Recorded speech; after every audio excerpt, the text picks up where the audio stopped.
Teman-teman, sebenarnya apa sih fungsi komposisi itu? Daripada langsung melihat dari rumus, bagaimana kalau kita coba melihatnya dari kehidupan sehari-hari?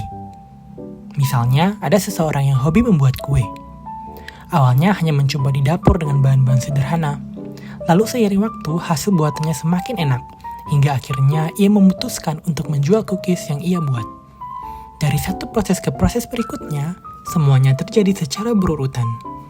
Yuk kita lihat bagaimana proses itu terjadi. Suatu hari, Gita sedang berada di dapur mencoba membuat cookies buatannya. Hari ini bikin cookies semoga jadi enak. Gita, kamu lagi ngapain sih? Dari tadi sibuk banget. Ini lagi bikin cookies, udah hampir jadi, tinggal tunggu dari oven. Wah, baunya enak banget. Aku mau coba dong. Iya, coba aja. Ini enak banget. Iya kan, aku juga kaget hasilnya bisa seenak ini. Kalau seenak ini, sayang banget kalau cuma dimakan sendiri. Maksudnya? Gimana kalau kita jual aja?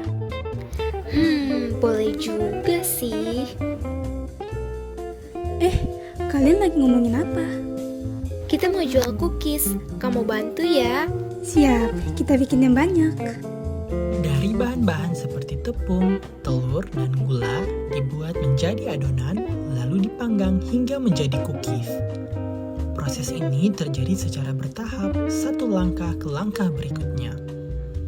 Dalam matematika, proses ini dikenal sebagai fungsi komposisi, di mana hasil dari satu proses menjadi input bagi proses berikutnya. Cookies sudah siap. Kita buka sekarang ya. Semoga laku. Amin. Kak, ini cookies ya, boleh coba satu? Boleh, silakan. Wah, enak banget ini. Iya, serius ini enak. Berapa satu box? 30.000. Aku beli satu. Aku juga.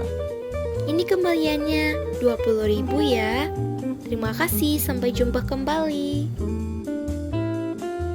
Lihat deh, cookies viral. Kelihatan enak banget. Itu cookies yang lagi viral itu. Serius, aku pesan deh. Pesanan cokes siap diambil.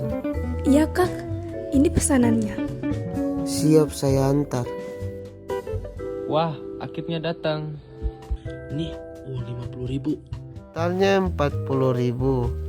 Kembaliannya 10.000. Dari proses yang tadi kita lihat, proses berurutan seperti tadi dalam matematika disebut sebagai fungsi komposisi. Artinya hasil dari fungsi pertama akan menjadi input bagi fungsi berikutnya. Kita masuk dalam contoh soal yang pertama. Diketahui fx sama dengan 2x ditambah 3 dan gx sama dengan x kuadrat.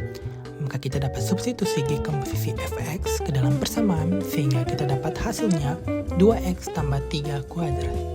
Oke teman-teman, sekarang contoh kedua.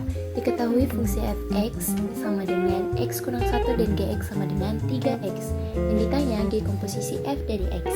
G komposisi f dari x sama dengan g fx. Tinggal kita substitusikan saja nilai-nilai yang sudah diketahui. Jadinya 3 kali x min 1 sama dengan 3x kurang 3. Dari coba-coba di dapur, ternyata bisa sampai seperti ini. Semuanya terjadi karena proses yang berurutan. Dari bahan jadi cookies, lalu jadi uang. Dari kehidupan sehari-hari, kita bisa melihat bahwa setiap proses saling berkaitan. Dan itulah yang disebut sebagai fungsi komposisi.